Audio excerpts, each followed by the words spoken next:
What's up guys, macadii here, and today guys, a brand new strategy guide and moveset video. Well, what we're going to be doing is having a look at Salazzle and having a look and just seeing what the guy can do, what potential he's got and things like that, because I've heard a lot of talk about him. Some people seem to really like him, some people find him quite underwhelming, so I thought I'd have a delve into the potential movesets, have a chat with you guys about it, and sort of, maybe gain some inspiration of how to have a go with doing a team builder or something like that. So if you guys enjoyed the video, don't forget to leave a like down below, I would really appreciate it. Let me know as well what's your favourite Salazzle set and any teammates that you would suggest to go with him, because I do really want to give him a go at some point, and I think he's got a little bit of potential, and we're going from sort of, I would say, the most viable sets down to some sort of more memey sets, I would say, later on. So we'll start off with the first one, which, when we look at its stats, well, we'll start with the stats first. When we have a look at the stats, there's two things that definitely stand out. The fact that it's got really, really fantastic speed. Like, base 117 speed is really, really nice. I think that's a unique speed tier as well, if I remember rightly. Being able to outspeed base 115s and stuff like that is really, really nice. And also, obviously, all of the quite crowded 110 one from there. Its defenses are pretty lackluster. It reminds me a lot of Azelf in that manner, where you want to be trying, if you want it to set up, you've got to try and set up on a switch, because you're not going to be able to take a hit particularly well. And we've got pretty usable special attack. In terms of its actual offensive options, in terms of its typing, it's got really quite nice offensive typing. The only thing that is a bit of a downside is things like Tox Pecs do cause a bit of trouble. But apart from that, it seems to be putting in, from what I've seen, whenever I've faced it, it's been a very difficult Pokemon to try and switch into, just because those two ones sort of cover two different areas offensively, and sort of it's quite hard to find a combination of Pokemon that are able to take both of those on. I mean, probably, yeah, I think, yeah, Tox Pecs is probably the best stop to this guy. So the first set, which I've seen most commonly run, and I would say is maybe one of the better sets, is the Nasty Plot set, which I've got Fire Blast, Sludge Bomb, and then Hidden Power Ground to be able to take on Tox Pecs, and then obviously the Nasty Plot. Salazzle forces quite a lot of switches and stuff like that, so you want to be trying to catch them on the switch, going for that Nasty Plot as they go into something else, and then you can just fire off a really powerful hit from there.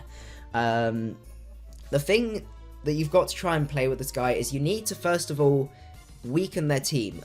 Every time I've seen someone play Salazzle, especially this Nasty Plot set, it's like turn 2 they go for the Nasty Plot.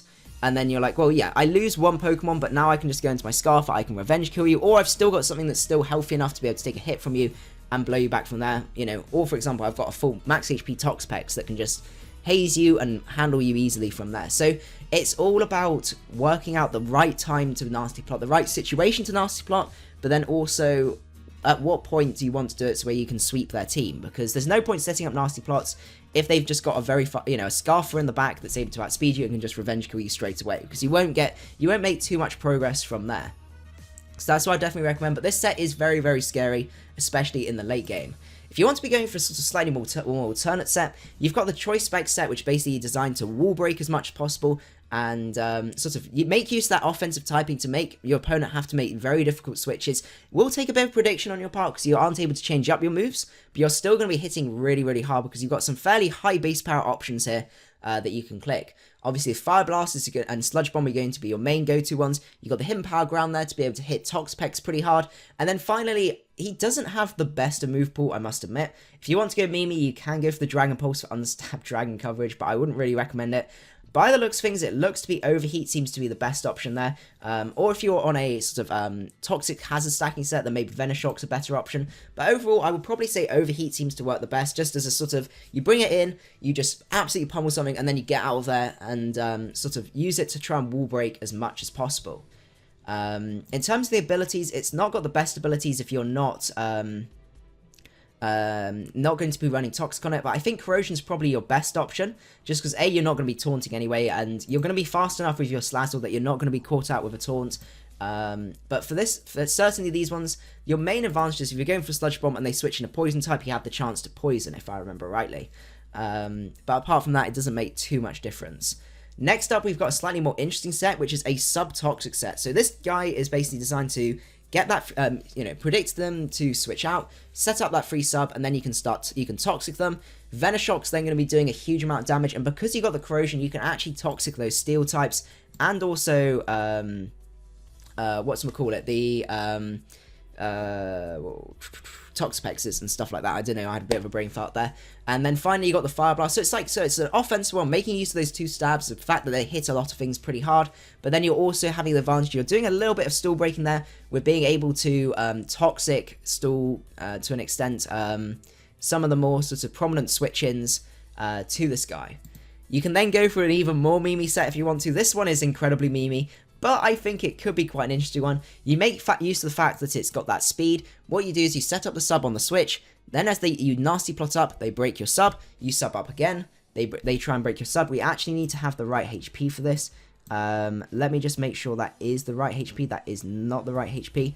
I think we need to get rid of... there you go, okay. So you want to be divisible by 4 to make sure that when you sub up, you break your sub down to 25% and then your Salac Berry activates. So what will happen is, as I said, they'll attack you, break your sub as you nasty plot, you sub up again and they break your sub and you continue until you're 25%, then your Salac Berry goes up and basically you outspeed their entire team, because very few people run Scarf based on 17s. Or, you know, anything higher than that. And then what you've got is you've got Belch, which is a base 120, 90% accurate move, which only works after you eat the berry. So it's a very situational, it's a little bit memey. I would say more for like league play and stuff like that, it could be quite useful, but it's the fact that you can actually get this set up. If you get that free sub up, then that's it. And you know, you can then get that nasty plot up.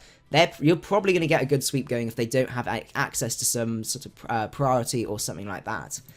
Then we've got a very annoying set, which is designed to basically 1v1 things like Toxapex and stuff like that. Because Toxapex is mono-attacking most of the time. It mostly just has Scald, and you've got like T-Spikes, Haze, and Recover. And this guy basically capitalizes on that by setting up the sub as they switch into Toxapex.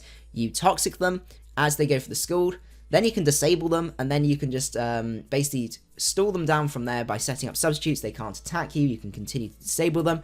And then you got the Fire Blast for hitting any steel types and anything like that. Though, to be honest, you can still Toxic stall those. So this one's a little bit memeier, a little bit anti-meta, but it has actually got some quite scary potential when you start thinking about it. So those are the main sets that I had to think of.